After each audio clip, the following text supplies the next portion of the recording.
स्त्री सं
अडथळा बाजूस सारून आपला आत्मविश्वास वाढू लागेल. प्रत्येक कामात यश प्राप्त होईल. व्यापारात जोखीम घेतल्यास लाभ होईल. व्यापारानिमित्त केलेले प्रवाससुद्धा लाभदायी होऊ शकतात. खर्चात थोडी वाढ झाली तरी प्राप्तीसुद्धा चांगली होईल. नोकरी करणाऱ्या व्यक्तींची स्थिती चांगली राहील. आपल्या कार्यालयातील राजकारणापासून दूर राहण्याचा सल्ला आपणास देण्यात येत आहे. वरिष्ठांशी आपला समन्वय उत्तम राहील. आपणास त्यांचा पदोपदी फायदा होत असल्याचं दिसून येईल. विवाहितांचे वैवाहिक जीवन चढउताराने भरलेले असेल. आपल्या तापटपणामुळे भांडण होण्याची संभावना आहे. प्रणयी जीवनासाठी हा महिना काहीसा प्रतिकूल आहे. ग्रहांच्या प्रभावामुळे प्रेमीजनात वाद होऊ शकतात, तेव्हा सावध राहावे. विद्यार्थ्यांना एखाद्या मार्गदर्शकाची गरज भासेल. अध्ययनात सुद्धा जास्त प्रयत्न करावे लागतील. महिन्याचा दुसरा व तिसरा आठवडा हा प्रवासास अनुकूल आहे. या महिन्यात तुमच्यासाठी उत्कृष्ट वेळ असेल. करिअरच्या दृष्टीने तुम्हाला योग्य तो वेळ मिळेल आणि तुम्हाला पदोन्नती आणि चांगली स्थिती मिळू शकते. नवीन नोकरीच्या शोधात असलेल्या किंवा नोकरीत बदल करू पाहणाऱ्यांसाठी हा महिना फायद्याचा ठरेल. तुमच्या क्षेत्रात तुम्हाला प्रशंसा आणि ओळख मिळेल. तुमचे काम आणि प्रामाणिकपणा वरिष्ठांना आवडल्यामुळे भविष्यात तुमच्या करिअरमध्ये प्रगती होणं सोपं होईल. तथापि संपूर्ण महिन्यात मंगळाचा गोचर अनुकूल नसेल. त्यामुळे बोलण्याच्या बाबतीत आणि कामात घाई करण्याची चूक होऊ नये याची काळजी घ्या. हा महिना आर्थिकदृष्ट्या तुमच्यासाठी चांगला असेल. तुम्ही उत्पन्नात प्रगती पाहाल आणि तुमच्या गुंतवणुकीतून अपेक्षेपेक्षा जास्त नफा मिळेल. जमीन आणि मालमत्ता खरेदी करण्याचा विचार करणाऱ्यांसाठी हा महिना अनुकूल असेल.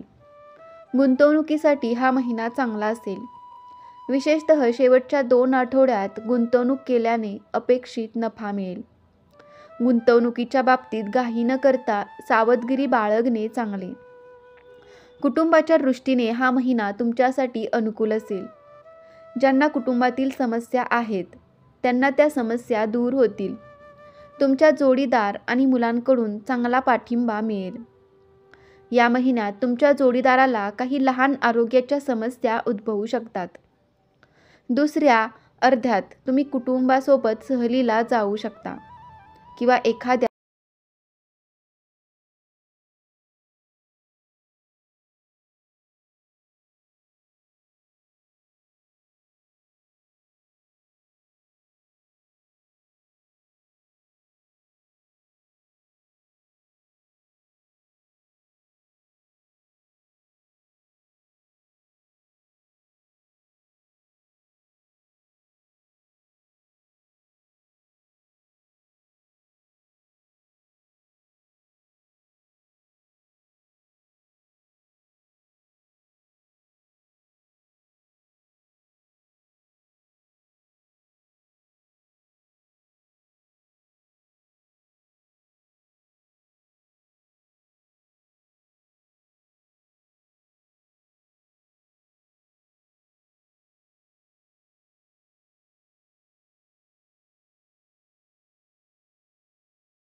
परदेशी शिक्षणाच्या इच्छुकासाठी या महिन्यात त्यांचे प्रयत्न फळ देतील.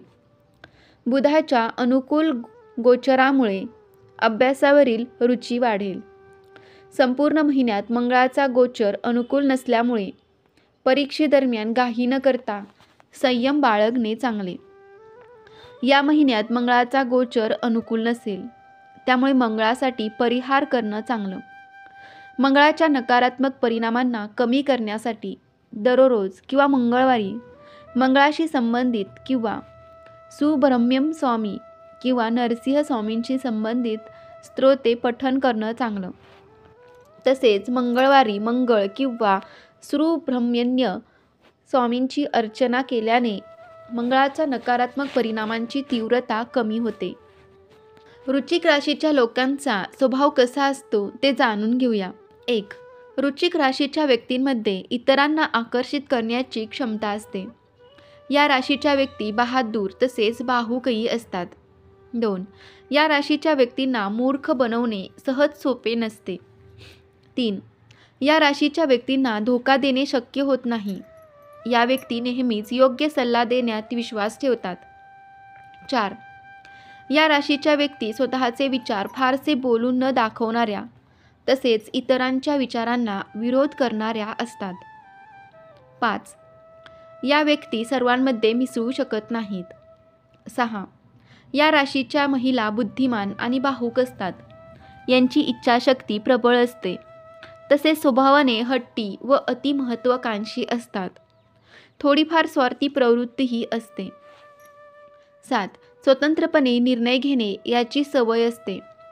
नोकरीमध्ये नेहमी स्वतःचे वर्चस्व कायम ठेवतात. 8. लोकांच्या चुका आणि वाईट गोष्टी लक्षात ठेवतात आणि योग्य वेळ आल्यावर उत्तरही देतात. याची वाणी कटू आणि क्रोध जास्त असतो, परंतु मन साफ असते. इतरांमध्ये दोष शोधण्याची सवय असते. 9. या राशींच्या मुली तीक्ष्ण दृष्टी असलेल्या असतात. या जास्त सुंदर नसल्या तरी आकर्षक असतात. 10. हे लोक बुद्धिमान आणि भावुक असतात. यांच्या इच्छाशक्ती दृढ असते. स्त्रिया हट्टी आणि महत्त्वाकांक्षी असतात. 11. स्वतंत्र निर्णय घेणे यांच्या स्वभावातच असते. माहेरची जास्त ओढ राहते. नोकरी करणाऱ्या असतील तर स्वतःचे वर्चस्व गाजवण्याचा प्रयत्न करतात. 12. या लोकांची कामं करण्याची क्षमता जास्त असते. भौतिक सुखाचे जास्त आकर्षण राहते. 13. हे व्यक्ती कामाबद्दल सजग आणि हाती घेतलेले काम पूर्ण करूनच शांत बसतात. 14. स्मरणशक्ती तीव्र असते आणि खेळामध्ये या राशीच्या मुलांना जास्त रुची असते. तुम्हाला हा व्हिडिओ कसा वाटला कमेंटमध्ये नक्की सांगा आणि तुमची कोणती रास आहे हे कमेंटमध्ये लिहायला विसरू नका, म्हणजे पुढचा व्हिडिओ हा तुमच्या राशीच्या संबंधित असेल. तर माहिती आवडल्यास व्हिडिओला लाईक करा आणि कमेंटमध्ये श्री स्वामी समर्थ नक्की लिहा. श्री स्वामी समर्थ. जय जय स्वामी समर्थ. श्री गुरुदेव.